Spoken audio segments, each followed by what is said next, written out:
Alright, ladies and gentlemen, it is currently February 26th, 2010, or February 16th, 2010. It's sometime in the middle of February, and I'm your host, Day 9. Oh my god, I'm super excited today. I'm taking a brief break from doing StarCraft 2 Jankaroo to do a good old regular StarCraft 1 game today. We're going to be looking at Kwanro versus Puma. And as you know, I don't really feel like Kwanro's like the best player in the world, so I'm kind of happy to have seen this game come up.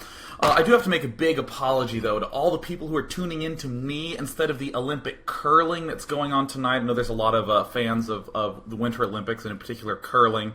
And for those of you who are unfamiliar with curling, basically they have two teams take these giant stones from Aztec ruins, actually, and they push them across ice, and to speed and slow down this mythic stone, they have two guys just doing this and sweeping the ice. So I want to try to make up for that and make as many curling references as I can. And, of course, everything I've said is just taken directly from the Wikipedia article. Let's go ahead and briefly clear all the chat and save the changes and let everyone know we are doing Kwanro versus Puma on Judgment Day. And I am going to always call him Puma, just because it's kind of hard not to. So let's go ahead and transition to the main screen. This is the match we're going to be watching. Gang Yu is actually Kwanro. He's a little confused, chose the wrong alias. Whoopsie daisies. Yeah, this is Judgment Day. Of course, when any of you see this, you should go, wait a minute, I've seen that one before, right? This is Guillotine. Right? Look, oh my god, tons of thin little walls everywhere. Oh, looking familiar. Everything's on low ground. There's no ramps to higher or lower ground. Oh, we're seeing same similarities. Look, they basically ripped off Guillotine. Right? They could have, I think, maybe gotten a little bit more creative with this. It is a touch different, though. In particular, let's just first discuss Judgment Day and then think about it in comparison to Guillotine. Because a really important technique in StarCraft, and no doubt in StarCraft 2, will be to take the knowledge you have established on another map and dump it into the new one, right? Just as a benchmark for your play, just as a starting point, a little springboard for your thought process. So the most important thing, I think, is that, we have a mineral expansion here. As a Zerg player, I like that. And as a human being, I like chicken pot pie, so please bear with me while I eat a little bit. Yeah, because we can take this expansion relatively early on. We can pretty much just build our first hatch here and our second hatch there. A lot of people say, why not second hatch here and first hatch there? The answer is that unless you're going two hatch, you don't really get this gas all that early on. So you can get away with building this here, and also you stop a handful of extra rushes if you expand there first, and I think that's a little bit of a safer option. And some people might be going, but I'm so used to getting my gas ultra early. And the answer, I would say, is, well, instead, adjust your play to make use of all these extra minerals you get. Fantastic, wonderful little adjustment. In particular, make Zerglings. Oh, we love Zerglings. So, there's this little high ground area right here. As you'll note, very similar to Guillotine, right? If we're here, our expansion has a little high ground here. It even has some little high ground areas over here that are very abusable. So, I think it's important, any build, to take this early on. But for Terran and Protoss, be a little bit careful in terms of taking those super early expansions. It's a lot of times easy to be ultra greedy, but there are not really that many builds that end up getting it ultra quickly. You can think of it as a super secure third. I mean, in Protoss versus Zerg, Protoss might be able to take it relatively easily if they go Corsair Reaver or something like that. But don't become obsessed with taking it early. Terrans, I think you'll find that it's a nice, nifty way to maintain lots of aggression. But I wouldn't overthink that mineral expansion in terms of greatly over-adjusting your initial play. So notice that all my thoughts have just been in this little box, just talking about these little things. Terran does have the opportunity to maybe do some mech plays if they take this early. And we'll talk about that when the game starts, because we actually do end up seeing a little bit of that stuff. But of course, the question that we always want to ask is, what expansion can we take, or should we plan to take, after we take our initial three? As all the races, I think this is a little bit of an issue. This is a little bit of a concern because, I mean, let's consider our two options. If we expand here, it pretty much commits us to defending this region as well. But notice how it connects here. If this was a space right here, I would say this is a lot safer of an expansion to take, right? If we sort of dart out here, we can do pushes along this route. But if we expand here, if we want to be aggressive, we're either pushing this way, if he's down at this corner, or we're pushing down and over, or down like this if he's down here. The only way where this is really good is if we can do this and walk right into his base. This expansion seems a little bit more reasonable because we can, set up shop right here, and we get a little bit more movement towards the center when we're defending this expansion. So I actually prefer the sides no matter what, really. The only case in which I think that this would be okay is, say, Terran vs. Terran seems not so bad to take. I mean, it's very attackable from the sides. I mean, I still, prefer these sorts of things, but I want to relate this back to Neo Guillotine. This is a little bit longer of a map analysis portion of the map. And by the way, don't worry that the bottom's being cut off here. Let's just focus on this top half. The big thing I would compare this to with Guillotine is the fact that even though we don't get a mineral expansion here, we still have to defend this choke in some way. This choke is absolutely critical because the choke doesn't share with the main or share with the expansion in the way it would on a map like Python, where you can just build defenses at your natural and it defends your main. So a lot of Zergs still have to hatch right here. And also, because all these other expansions, I mean, let's just glance at Guillotine for a little bit. No ramps, no truly ultra-narrow passages. You need stuff in order to defend expansions. So that's why I do like this map a little bit more, because we have that mineral expansions, thereby giving us the opportunity to build stuff. So always have big macro stuff-oriented builds, because you heard me talk about how much I hate these expansions on Guillotine. I have a lot of hatred for expanding on this map.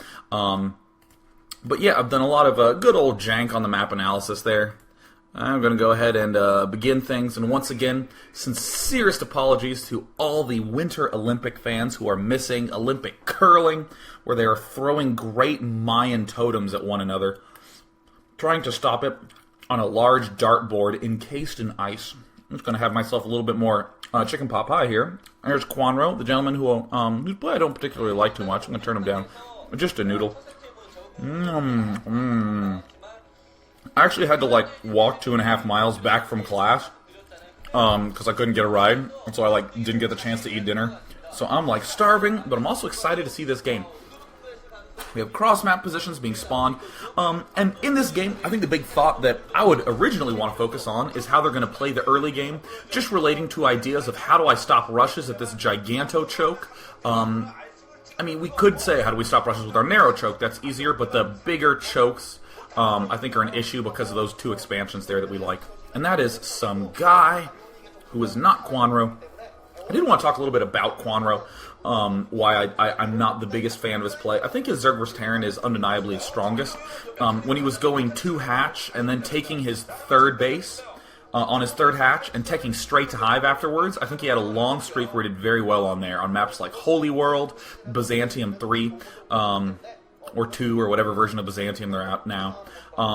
I really liked his play there quite a bit, but I mean, other than that, I've noticed that his Zerg vs. Zerg's kind of lackluster. His Zerg vs. Protoss doesn't have good start-to-finish fundamentals. There was 3 games at one point in time where I was like, wow, Kwanro played amazingly, and then he figured he was done with that. So there's Hogel. Oh yeah, he's the man. Yeah, loving Hogel. Sending some love to Hogel. God, he is so embarrassed. Alright, fantastic. Look already how this opening's sort of panning out for Terran. I'm going to wall in early on with this barracks. Notice the placement. It's pulled very far back to the right for 2 reasons. 1, the Marine pops out on the correct side. And 2, lots of space to repair and not so much space to attack. You can get a very nice solid wall in right up there. Wouldn't be surprised if he threw down a factory right there.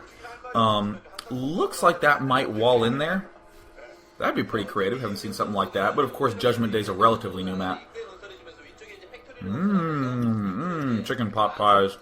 For some reason... Oh wow, he did wall it off. That's great. Yeah, for some reason, Ralph's is having Frozen Food Month, which, as you know, it's the great American tradition or something. So chicken pot pies are $1, so I bought 19 of them. So I'm already feeling a little curious. I don't feel like Zerg is exploiting the map as best he could be, because he's two-hatching. Let's think about this. Oh yeah, Nalra's a badass. Anyways, so when Zerg's two-hatching, where are you going to build your third hatch? Well, what's nice about two-hatching is that we either are getting lurkers really fast, or almost always we're getting mutalisks. That's the most common thing, two-hatch muta. So we can take a third quite quickly. When our spire's almost done, we can take a third, or right after our mutalisk hatch, we can take a third base. And we like that to be a gas base, because the thought process behind two-hatching is I might not have a lot of hatcheries, therefore I might not have a lot of larvae, but I'm going to make up for that by building lots of expensive gas units, expanding a lot, and exploiting my gas. Then later on I'll get a bunch of hatcheries and do all that sort of massive unit stuff. But what I see here is, what third base is the Zerg going to take? If Zerg takes this third base, I mean, first of all, this is a little tough to defend, but not the biggest deal in the world. This is quite tough to defend. Tank pushes can just go right here and do lots of damage. But it's this choke I'm still concerned about. And one could say, oh, I'll just two-hatch and take this as my third. But, I mean, that bothers me a little bit, because if you're doing this super aggressive two-hatch opening that allows you to get a third expansion very quickly, why are you then rushing to get the expansion that is low on minerals that you had secured anyways by structure of the map? You know, it just doesn't really make a lot of sense. The one justification I would have if Zerg expanded right here and then made his fourth hatch right there. That seems very reasonable to me. That, I think, is the only reasonable way. Oh, what a star. So you know, what I did there is I basically started off with the build order, thought about all its strengths and weaknesses, and worked myself into a logical corner. In that, you know, oh, this thing's still defended. Oh, but I want my third gas. Therefore, what else can I do? Well, I'll just make a fourth hatch. Right here at my front. Looks a lot, it actually sounds a lot like a match point style. We like that quite a bit. Look at this wonderful little wall in by Puma. He's just building it so the vulture pops out on the correct side, on the outside, and the marine pops out on the inside for lots of defense. And it might be the case that with just a barracks and supply depots, you wouldn't be able to make a complete wall in there.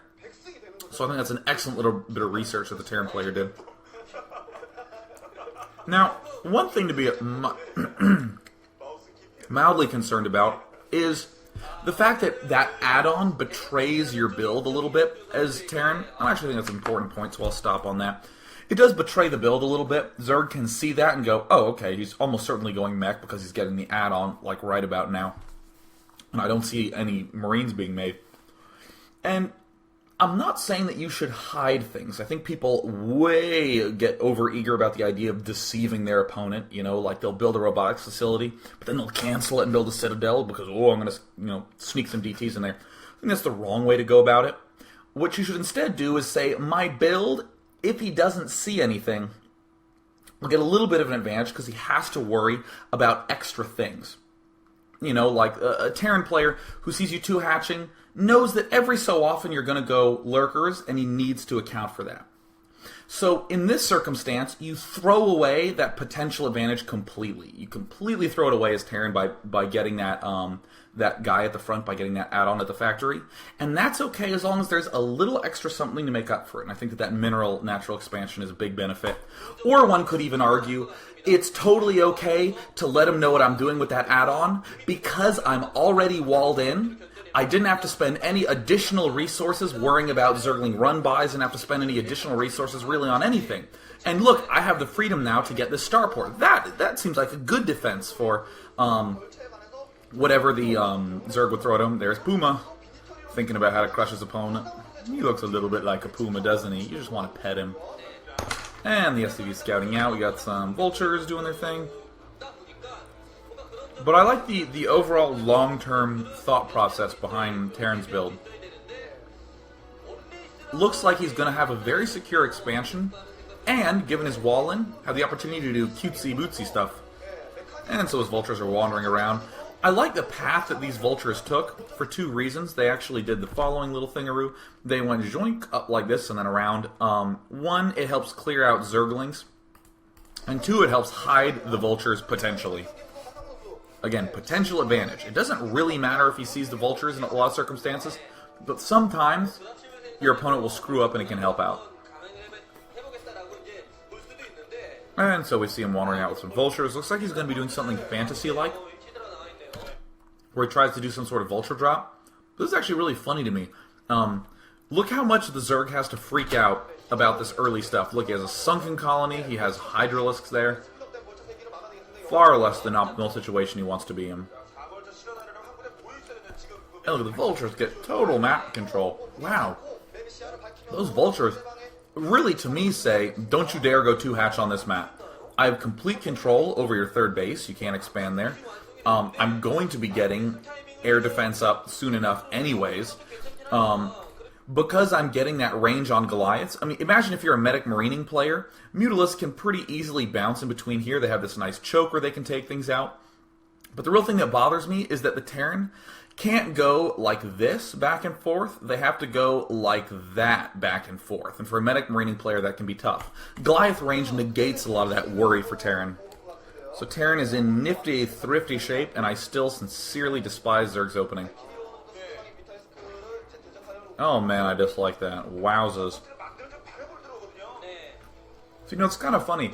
That fast starport gives a lot of options to the Terran. This, I think, is one of the cleverest deviations ever. This is just marvelous play by the Terran. If our opponent went 3-hatch... Oh, and, actually, this is... Oh, God, there are so many good touches. Okay, I just want to say right now, this build that Terran's doing is the sort of build that he probably practiced while giving his opponent's vision. Or at the very least saying, this is exactly what I'm going to do. Please find a hole. And look at the wonderful subtle touches that are coming up here. So here's the first one I'm seeing. I'm going to make a bunch of vultures early, and if I see you 3-hatching and I can't get in, I'm going to get a drop ship and do a lot of damage there. If not, it looks like I'm going to just tech normally, and I'm going to be fine with that. And I know that these vultures are going to do damage to your 2-hatch. And then we have another little good touch coming up. Good touch coming up. I can't wait to see the good touch. We're going to look at this expansion at the engineering bay, and then at the front... Let's look at the front. Let us look at the front. Please look at the front. I'm begging you. Oh, by the way, the vultures are also controlling... Zerglings early on. Oh, look at this. If you're not just reeling in excitement, get ready, folks. So, the barracks initially was right here. Let's vultures pop out on this side. Let's marines pop out on this side. Now, he wants his factory units to pop out on the inside. So rather than move anything, he just goes zoink and moves the barracks back. This barracks is not going to be making anything else, so it's fine that things pop out on this side. But now the factory units are popping in on this side. Holy shit, that's awesome. Oh my god. I mean, basically he took his barracks and he just scooted it over to the side, which means all his units are going to be popping in on the correct side. He's not going to have to worry about Zerglings coming in with the Mutalisks and screwing him up that way. It is just this wonderful little move that helps control those mid-game possibilities. That is just fantastic, fantastic play by that Terran. Oh man, I love watching Puma. And here comes some Mutalisks. And let's see how they end up turning out. These are pretty fast Mutalisks. This was quite a swift 2-hatch. A little bit faster than your average one. So here comes the, Mutalisk coming in. Uh-oh, what are you going to do? Two things I'm seeing right now. Terran's not really freaking out. He's just doing the usual thing, building stuff around the map. Yeah, look, building some turrets. But the big thing is, look at these green vultures that just darted right back there to the front. Basically saying to the Zerg, yeah, I know that you need to expand right now, but I don't. I just need to defend. So I'm going to shut down all your expanding, and just keep defending, and bring the Mutalisks on. I want you to overcommit, Zerg. I don't know if any of you have played Mass Effect 1. One of my favorite conversations is with the Volus, where he keeps calling you Earth Clan in just the angriest tone. He's like, and what do you want, Earth Clan? So I've been actually saying that in the last few days. So I'll try to figure out some way to integrate that into StarCraft. I just want to let you know that the makings of a joke will be beginning this week. I'll report to my results at the end of the month. And killing off the front. And this is a little bit of, a little pain in the butt. But no big deal. I think this is perhaps the only real concern that Terran really has, is that sort of thing happening. But look more about how he's dealing with this.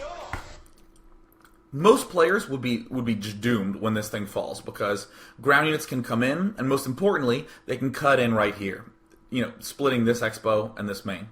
But Terran's laying all these mines up here. He got mines pretty early on. He got both speed and mines for those vultures.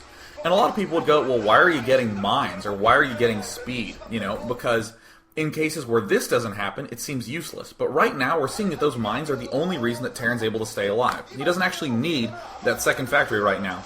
I mean, I'm telling you, he wants that second factory. He's not just like, oh, I'm delighted to lose my second factory. But it's okay that he only has one, because he can just turret Valkyrie, Goliath his way into defending these Mutalisks, meanwhile mining up the entire path to his base. And where does Zerg have to build his third in this spot? It is friggin' natural with minerals only. Oh man, Kwanro. Yeah, look at this. No big deal at all for Terran. Bring on the Mutalisks. Not a major concern in the slightest. So I'm going to try to do some micro, but it's a little hard to micro when your entire army is dying and you can't reinforce. Your cheeks are red. This is the starting match of their Pro League game in the Winners League. Still making use of those vultures. That is so key. It's been preventing Zerg from doing any stuff at the left side of the map for quite some time, but now we do see Zerg taking that expansion. Now, it's not the biggest deal. I actually want to back up a little bit. At the start of this, for any of you who just tuned in, I was talking about how if you 2-hatch, a lot of the times you're going to be wanting to get a third base up, and hence a third gas. Against Medic Marine, yeah, definitely get that third gas up early. That's super important. But against Mech, it's a little bit less critical, because you can get away, actually relatively strongly. It's actually pretty safe. If you just take your mineral expansion and rely on a largely mineral army. As a general concept, I don't even want to call it a rule, but just as a concept, you need a lot of gas versus a medic marining player as Zerg, but you need a lot of minerals against a meching player. Never make the mistake of becoming very gas hungry against a meching player. You want Muta Hydra. Think of how little gas that actually uses, unless you're going only Mutalisk. And even then, it's not really extremely outrageously gas intensive. Now, if you're doing Defiler, Scourge, Lurker, Ling, Upgrade, yeah, that's pretty damn gas intensive. So you would need it against the Medic Marine player. So one thing to note, marvelous response by our friend Kwanro, who, even though I think overall is not the strongest player, I like the way he's playing right now. 2 expansions that he's taking right now. Wow, how can he get away with that? Because Mech doesn't have any real mid-game mobility. What can Mech do right now? Well, he's making nothing but anti-air, Goliaths and Valkyries to deal with these Mutalisks. God, those Valks have range. Damn! Terran's making all this anti-air. However, Zerg can just make a handful of Hydralisks. No big deal, Zerg already has a Hydralisk den down, already has a few Hydras made, he's getting a lot of extra minerals from that expansion. He can just throw out some Hydras, maybe 12, 13, something like that.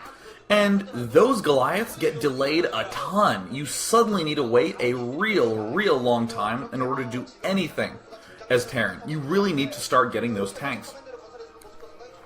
So, instead of trying to create some mid-game push timing, instead of moving out too early and dying, which is what happens to virtually all mid-game pushes when you're going mech, this Terran player is just expanding again. Look how quickly he was getting that command center.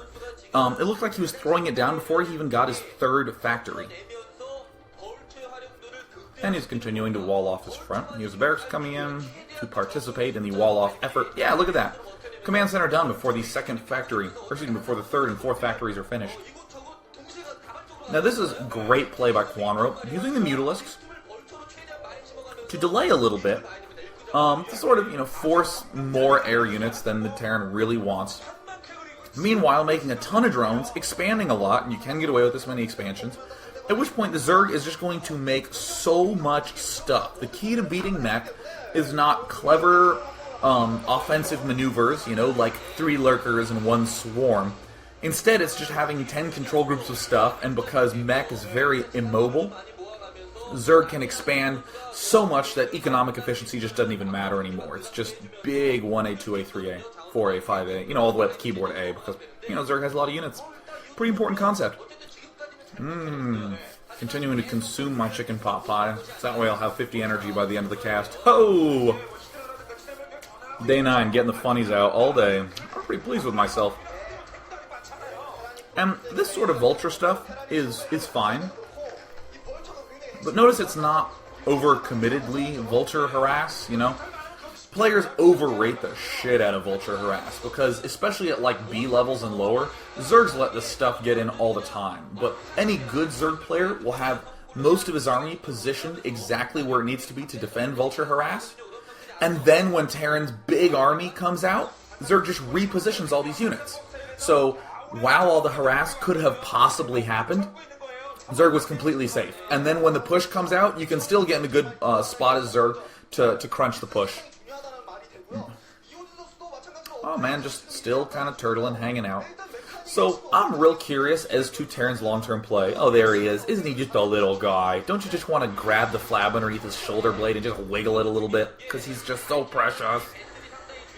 And just killing off some things, planting some mines. I'm real curious to see Terran's long-term play. Here's some options I'm considering right now. And my opinions right now, I want to say, are based on the way Flash plays on Destination. So we're going to use this Mineral Natural to get a lot of extra vultures. And we're going to siege up in this general area and probably be going for this expansion a little bit. And we're going to rely early on with our gas, we're going to be making a lot of Goliaths, maybe Valkyries, but later on we're going to be making tanks, vultures, upgrades, and every now and again a science vessel. There's, the starts of the science vessel tank transition. The idea is that you need some Goliaths, and oh man, that was bejugular, wasn't it? Yeah, you need some Goliaths and Valkyries to deal with the air, but then you can pretty much transition to turrets and science vessels to deal with the air, and then your tanks and your vultures just kill ground. Terran Mech is an extremely potent, efficient army. And laying some mines. Look at how gentle the use of these vultures are. He's not getting 12 vultures and trying to run into the main and kill off every single drone and line up the front. Just 2 vultures, planting mines in key spot, maybe going for some extra drones if possible, but probably just going to return home or die at some point. Big important concept. If you have an immobile army, as you move out into the center, you need to build up more defenses back in your main and at your expansion. Most Terrans are comfortable with this concept against Protoss because of recall. But I think it's increasingly important in all matchups, especially as players are really starting to bust out more versatile moves, using a lot more drops, using a lot more counterattacks, being willing to trade bases and this sort of thing. Just be prepared for these sorts of things. Or at the very least, I should say, be aware of them. And, little vulture harassers coming around the top. Totally awesome. Loving it. Loving it. I want to talk a little bit about the late game look for Zerg, because this mid game is fantastic. 4 bases, and I'm kind of discounting this one, so mentally cover that up in your head. You can get away with 4 very quick bases against mech. And on a map like this, you can even get a 5th because it's super safe. But in general, you can always get around 4 bases. 3 is a little bit too low. I would definitely be trying to find ways to get a 4th if that's not the case. But then you're going to be making a lot of units now. You're going to be upgrading. And then you should feel free to just start throwing down expansions at a very rapid rate. Not with the intention of saturating them. Not with the intention of, stopping all unit production, making 50 drones, and then transferring them to be at max economy. But, take an expansion, get 6, 7, 8 drones there, and then just start making units out of it and take another expansion. And some people might be like, well, that doesn't make any sense, because then you're not really saturating these expansions, you're not really making use of them. Well, because Terran Mech is so immobile, they have to spend so much time and effort just to kill off an expansion. What Terran really wants is for Zerg to be so clustered into one space that they can just crush the army. If it's spread around all over the place, if there's expansions down at this bottom right, and at this top left, and at this natural, and over here at this natural, where does Terran push to? Even if Terran pushes up here and kills all this off, the Zerg, responds by expanding all the way up this right side and doing counterattacks or crunching it at the front, or eventually just overrunning it. Good technique. And obviously this just sucks for Zerg. This is unfortunate. Not the biggest deal. Yeah, look, that's not the biggest drone count in the world, and I like that. I dig it. I'm into it. Chicken pot pie. And here's some more irradiates. Now, imagine for a moment if these Valkyries weren't here. Science vessels pretty much would have repelled that attack. Oh, and there's Kwanro tilting his head yet farther back because I've always seen him do that, and I don't know why. But it's still pretty cool. I like people with their trademark head motions. Puma. Good old Doom Zoom on Puma. So here comes the big push. Notice how, with Terran, there really have not been a considerable amount. Oh, that sucks. Whoops. Wait a minute. Notice how with Terran, there hasn't really been a considerable amount of Goliaths made for quite some time. Pretty much just Vultures, which are doing a little bit of stuff. And then, like, all tanks. And this is great. Look, notice Terran is, in fact, pushing down along this way to help secure this side expo. It's much easier to defend. Allows more opportunities for expansion. Cuts in towards the Zerg. Cool little attack going on here by Puma. I'm liking it. So, this now is what I would call about the first time that Terran is able to attack. Just in general in this matchup. Don't overestimate and think that you can attack way sooner with just like 8 Goliaths and 6 tanks. Those pushes are just a delight to combat as Zerg because they're just so easy. You can literally have no units, see that push come out and go, oh, I guess I'll make some units, and then just whip up a control group or so of Mutalisks, defend it for a little bit, and then eventually kill it off. So, it looks like I'm going to be completely dead wrong, and he's not actually going to expand to the right, but I still defend my basic idea of opting to do pushes down this way because this might be a little bit more secure. The issue with, again, taking this one is you need to make sure that the push is really strong at this key point right here. I think that is the key area in order to make this push okay. So if Terran can, work his way to there, then yeah, go ahead and take that expo. Actually, I'm realizing now that this has 8 mineral patches and this only has 6.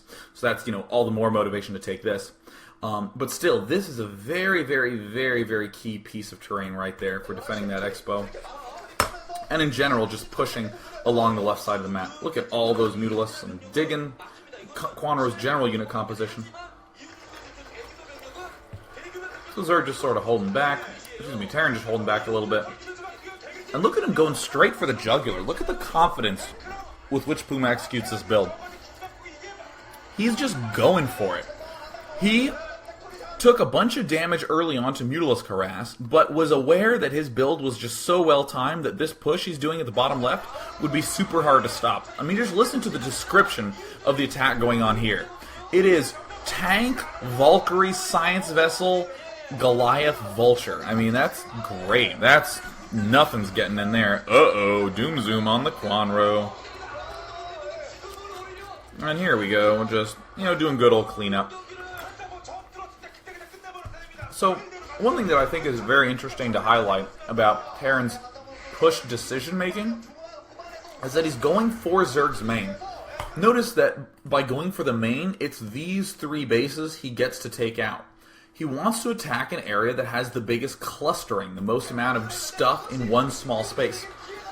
So he doesn't go for any of these side expansions that might take just as long to push but wouldn't have as much reward. He instead just goes right for the main, killing off all the tech structure, not worrying about the fact that he doesn't have an expansion up yet because Terran late game mech is just so efficient. So just doing a little bit of cleanup work. Then the usual sorts of techniques follow up. Looks like a very, very easy win right now for Terran. So there's a few things that I want to emphasize as we go back through. I mean, I think there were some very key blunders by Zerg, losing a bunch of Overlords, with a bunch of Hydralisks in him, letting his army get split up, not hitting the Terran, all in one big wave. Oh god, this is really bad. Oh man. And Terran, for the most part, just had a very efficient build that was executed nicely. And, that was all there was to it. Beautiful illustration of good timing push. And by the way, we've just hit 800 viewers. Hooray, 800 viewers. That's pretty awesome. I think that's the most I've ever gotten just for a regular Day 9 Daily StarCraft 1 cast. So, sincerest thanks to all of you. Definitely note I will be taking questions after this. So, if you're feeling like, oh, I missed out, no big deal. And, this is cleanup at this point, so I'm not going to really go into this too much. Let's just drag it to the end. Oh, and then hanging his head down. Nice little attacks going on here.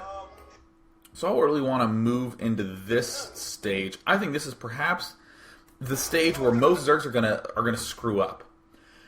Notice, actually, right here is where the Mutalisk first get here. The time on the YouTube video is 16 minutes and 30 seconds. So I'm gonna, I'm gonna hit play, and let's look at the mini-map. Just watch it with me. So we're at 17 minutes, and we're at 17:30, and we're at 17:50, and we're at 18:30 now, and oh, there, now the expansion goes down at the left. I'm wondering why on earth Zerg was so focused on trying to do all this magical damage up in Terran's base that, really was never going to happen, and instead opted to, why did he do this? Instead of opting to take more bases. And I think that this came back to bite him, because in the final confrontations, and here's some failed drops, in these final confrontations he just had like no units. And I think it's because he was sacking Mutalisks, trying to do cute stuff, he was losing Overlords, trying to do these big piercing drops into the Terran's main. But it's really not going to cut it. Don't get so obsessed with the ability to attack your opponent that you lose sight of whether that attack actually serves any purpose or is really just throwing stuff away. So just unmuted chat, and we'll let the questions flood in. Briefly note that we'll be doing a StarCraft 2 analysis both tomorrow, Wednesday at 9 p.m. PST, and also why we'll be doing a Thursday, or not also why, we also will be doing a Thursday StarCraft 2 cast at 7 p.m. PST. So, let's just go ahead and take some more questions, and while you guys do that, I'm just gonna ban some people. Oh, I love banning people. It's just the best thing in the world. You just get to perm ban them.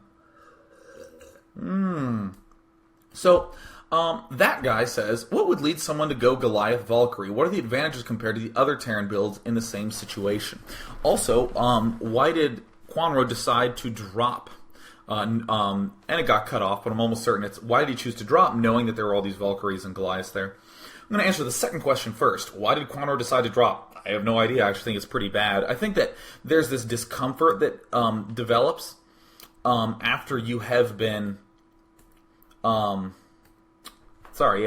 think there's discomfort that develops after you've been not attacking for a while, where you feel like you should. And just get rid of that. There's no reason to do that. Be comfortable with the idea of expanding lots and just taking the whole map. In fact, a lot of my games, I just don't ever attack. I just wait for Terran to get mined out. And there are opportunities where I could just go in there, but I just don't, because it's useful, because it forces the issue on him. He has to come attack me, and it means I'm always the defender, which is a lot easier in my eyes. And also you get very used to the late game, so I would go ahead and be fine not dropping. So one advantage of going Goliath Valkyrie is that it doesn't require that many unit-producing structures. So for instance, you can go... pretty much 2 factory, 1 starport for a while, and you can stay on that count. So for instance, you can take another base. That's what we saw Terran do. He actually did both of those. It's a very efficient combination that deals with a lot of early Zerg stuff, which means that you're safe for a long time. So if you were doing a normal medic marine build and you were going 3 barracks at first, when you add on the factory and you start getting onto that science vessel, you really need to start getting up to like 5, 6 barracks, and you need to start making tanks, and you need to start making science vessels. But imagine if you could just 3 barracks for like 20 minutes and you were safe as Terran. That's basically the ideology behind going Goliath Valkyrie, is that one of the big advantages, only 3 unit producing structures for a very long time. In a bigger sense, do it if you want to open mech. That's the easiest thing to do. Look at a map and say, is mech good here? And if the answer is like, yeah, then you're probably going to be doing some Goliath Valkyrie combination early on. Last thing that I think would contribute to why someone would be going Goliath Valkyrie is if, whoopsie daisies, let's ban this person. Oh, darn, I can't do it. Alright. One of the last reasons why I'd go Goliath Valkyrie is if you were doing some sort of dropship harass early on and you had the starport anyways. It transitions into it really well.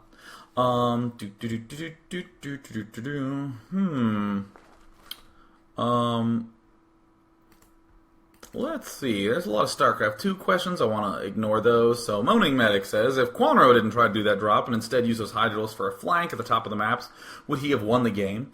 There's a lot of factors contributing to it.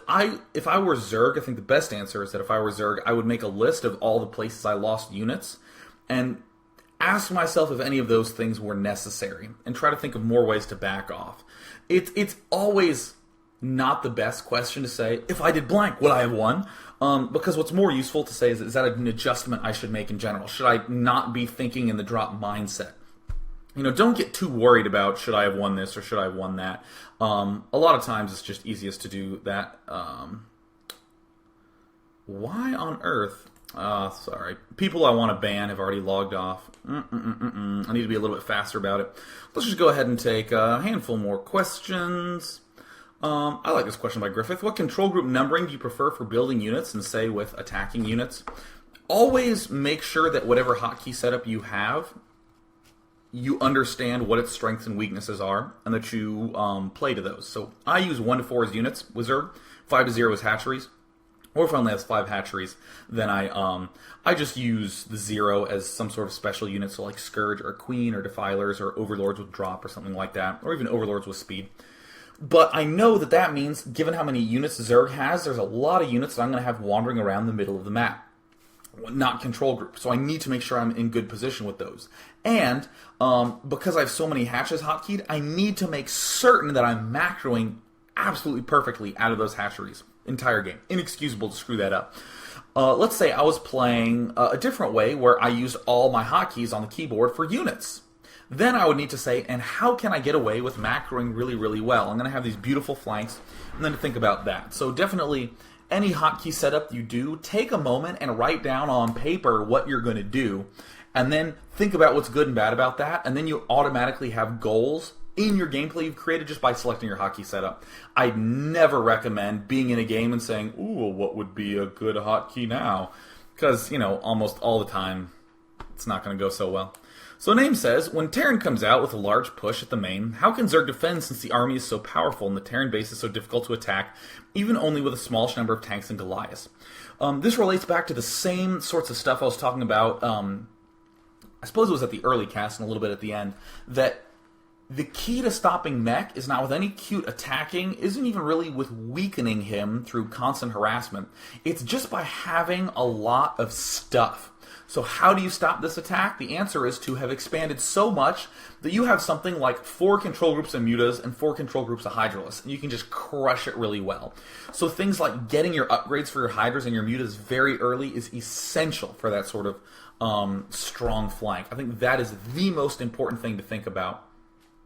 So that is the way you would stop it, is you come out and you kill it. Or you do it in waves. You do a first wave, and you'd only have like 4 tanks and 2 Goliaths, and you would know that the next wave of units that comes out of your zillion hatcheries is going to be just fine. Grounded Dropshot said, should the Zerg have done Lurkers instead of Mutalisks, and why? Absolutely not. I think Lurkers are a very, very, very bad choice against Mech.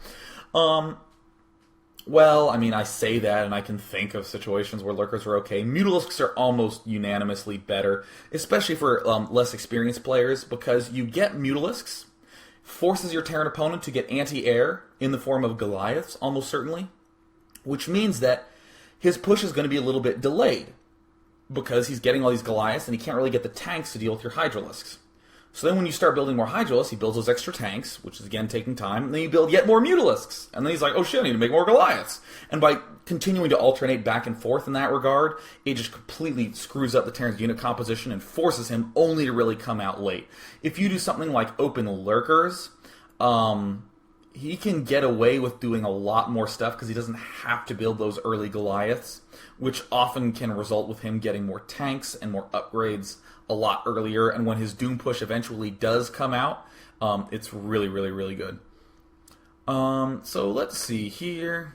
Storm Templar says, why is Mech no longer the most popular strat? What's wrong with it that makes Medic Marine superior?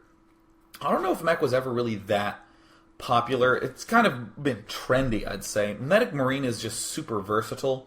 It makes so much sense, and it's very easy to think of ways to improve with Medic Marine, but a lot of times with Mech, you can just do everything right and come out with your big push, and it just gets killed because the Zerg player was managing his economy really well. So I think that's very frustrating for players who are trying to learn.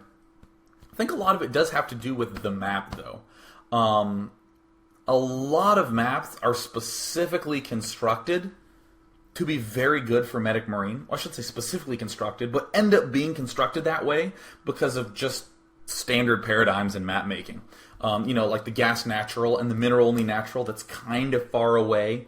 It's not really easy to defend with one choke. The Medic Marine player is going to love that because the Medic Marine player can push forward really hard and expand all these places really easily. Oh, that's actually one thing I should gripe on. Medic Marine is really nice because it can spread out and is super mobile, and you can put so much pressure on the Zerg opponent that your expansions are safe as long as you have a lot of stuff in the middle getting in Zerg's face. Really simple example, match point. If you're pushing aggressively towards the Zerg, you can take your corner expansion very easily. With mech, you kind of need to put stuff at the expansions that you're going to take in order to keep them alive. You can't do anything like expect a big push to distract Zerg and deter him from hitting an expansion, because what Zerg will do is he'll hit that expansion, kill it, and then come back all the way to your big push and then kill that, because Zerg's so mobile and Terran mech is not. So that, I think, is a big consideration. Do I need mobility on this map, or can I use really nice positioning to defend bases? That's why people like mech on Destination. It's a real easy spot to hold that bottom half of the map just with a strong entrenched position. On a map like Python, I hate mech on that map because it's really difficult to defend your expansions. So just one more question. Let's see. I'm gonna sing to myself until I have a great question here. You know what? I'm gonna finish with this last question. Doesn't have the direct tie-in Zerg vs. Terran-wise to this game, but I think it's important anyways. When doing map analysis, why do you begin with the mid-game instead of with the late game? And really, this is with any play analysis, I begin with the mid-game. The idea is, and this is the last question, so, feel free not to spam the channel. When you're thinking about StarCraft, you want to think of where it's the most closed, right? Where there are the fewest options. You want to think of, and as a result, most people think, oh, well, I'll begin at the beginning because there are only 4 workers, and I can just think about variations from there, and then it expands out into these huge range of possibilities in their head. But what I argue is that in the mid-game, there are really not that many possibilities. In the early game, there's a ton of different openings you can do, but they generally sort of group up in the middle. And then in the late game, there's a ton of different weird stuff that can happen. But again, in the middle, it's sort of crunched down. So that's why I like to think about the mid-game, because I know that there are so few options there. I don't want to think about the late game, because there's actually a ton of crazy stuff that can go on in the late game that's very tactical and very situational and that sort of thing. So what I would say in that regard is think of the mid-game first, so that way you always have a goal for all your build orders in the mid-game, for all your build orders in the early game, and then for the late game, you already have a set starting point where you can think about everything you're going to do. So that's going to go ahead and wrap up Day 9 Daily number, I guess it was 70 today. Yeah, we're going to be doing StarCraft 2 analysis. The other day, we're going to be doing StarCraft 2 analysis on Wednesday and Thursday. I'm going to go ahead and ban some of my people. Ban forever. That was fantastic. And, that's going to go ahead and be it. Thanks so much for tuning in. Tune in tomorrow and on Thursday for StarCraft 2. See ya.